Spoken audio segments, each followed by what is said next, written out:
79 years. 79 years is a long, long time for a lot of people. And in those 79 years, it's easy to forget. But for this person right here, I'll never forget.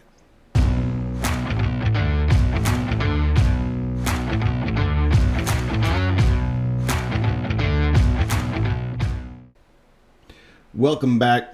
Thanks for stopping by. Two Hands and a Foot. Before we get started, though, go ahead and click that like button. Click that subscribe button if you already haven't done that. Go ahead and click that notification button so you don't ever miss an episode. And then, hey, share this with your friends so that we can get the word out about this awesome podcast. Well, let's get started. So, June 6th. A lot of people just think, hey, today's Tuesday. Well, it is. Today is Tuesday. It's June 6th. But a lot of people don't understand or remember history as well today as when I was in school. June 6th is a really important day. For those of you who don't know or are having a hard time remembering, June 6th, 1944 was the invasion of Normandy, France, by the Allied forces. And so that was another example of why the greatest generation to ever have lived fully deserves that title, that moniker, that putting up on a pedestal.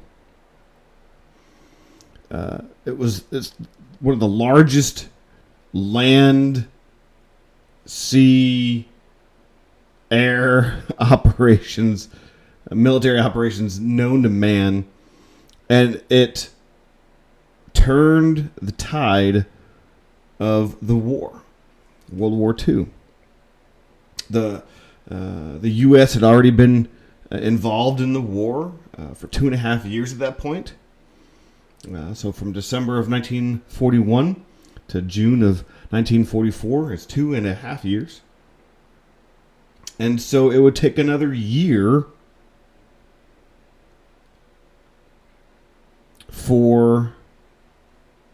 and some change for the war to be over.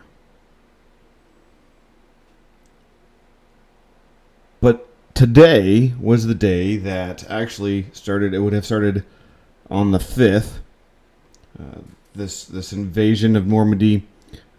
France had several stages, and the first one of that was to send the paratroopers to behind enemy lines so they can disrupt things inland to ease what was happening or coming from the sea. So the average age of a man in World War II was 26 years old. We tend to think that's old. Honestly, I don't think it matters. It doesn't matter how old you are when it comes to going to war. We always are surprised about how young people, we hear about stories from the Civil War, 12, 13, 14-year-olds were going off to war. And we're shocked by older people going to war. We always think of soldiers being 18, the traditional age of joining the military, and obviously a lot of them joined right after Pearl Harbor, but we don't think about the people who were already established now joining the military because of what happened to their country. So the average age was about 26, still young, but that invasion was large scale, beyond anything up to that point that had ever been accomplished. That had never had been accomplished on that kind of a scale before. And so there are plenty of documentaries. There are plenty of documentation of what occurred during that event. It's popularized movie-wise. on the beach side of things by the movie Saving Private Ryan. It's popularized by the TV series on the airborne side of things through the TV series Band of Brothers. Highly recommend watching both of those. But honestly, if you are close to or know a World War II veteran, the few that are still around, talk to them. Glean from them not just stuff about their time in World War II, but about life in general. I'm sure you'll have a very, very good, positive outcome from that. But today is a day we remember that invasion. The many, many, many soldiers, sailors and airmen and Marines who gave their life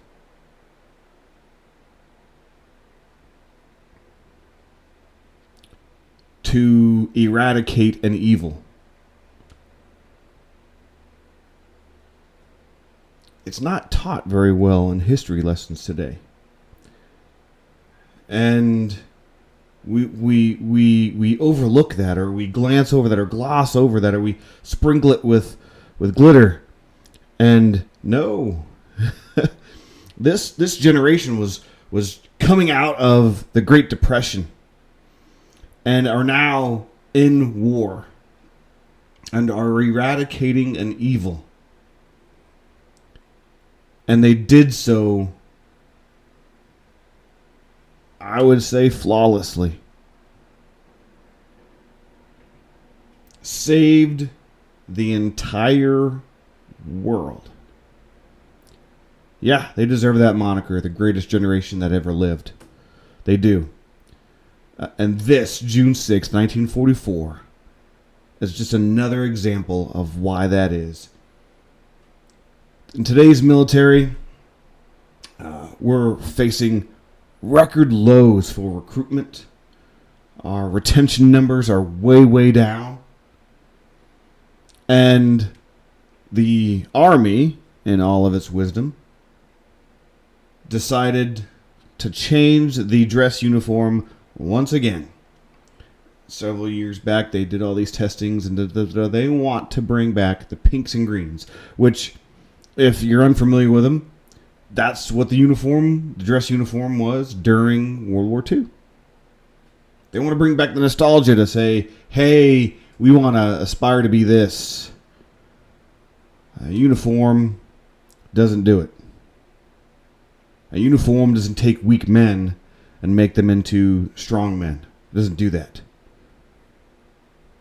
And to waste all that money on a uniform, I guarantee you they knew full well it wasn't going to achieve the stated purpose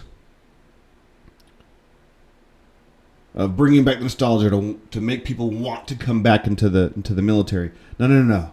Here's what you do. You want to bring something back from World War II? Bring back the training.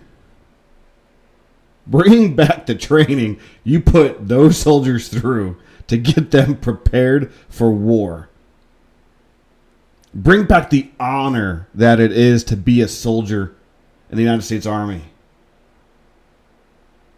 Bring back the training that it took to create the greatest generation. That will get our numbers up. You can throw and you can throw all the money you want at it. Hey, we'll pay for your college. We'll give you all this bonus money. We'll do this, and this. Money. As you can see, it's not working.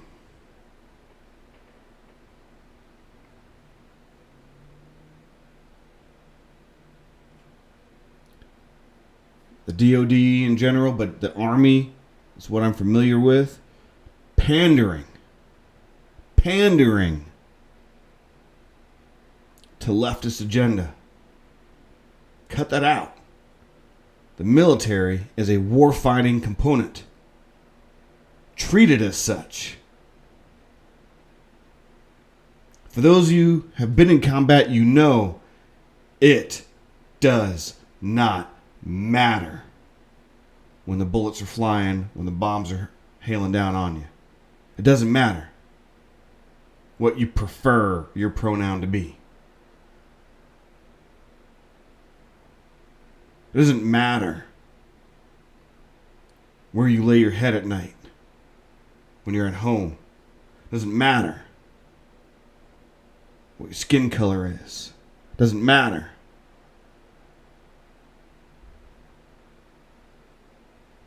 We are a war-fighting component. Treat it as such. Treat it as such. And you'll get people who want to be a part of an organization that's bigger than themselves. There's a saying, I'd rather be a warrior tending a garden than a gardener that has to go to war. So true. I would rather have the best trained military in the entire world with nothing to do than to tend a garden, than to have this weak, sucky military we have today on the precipice of war. So as we look back on June 6, 1944, and we remember those who gave the ultimate sacrifice, those who accomplished the mission, even after so much sacrifice, bring back that. The uniforms won't do anything for you. This pandering won't do anything for you. Bring back the ideal of eradicating evil through military might. That will bring numbers in.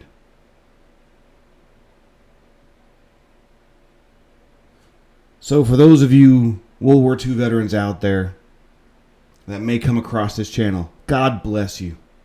God bless you for being a part of the greatest generation known to mankind. Thank you for your service. Thank you is not enough. That's all I can give is a hearty thank you. For those of you who stormed those beaches, those of you who fell behind enemy lines, thank you. I will never forget, and I hope those who are watching this never forget the sacrifices made on this day in 1944. That's all I have for today. Catch you on the flip side.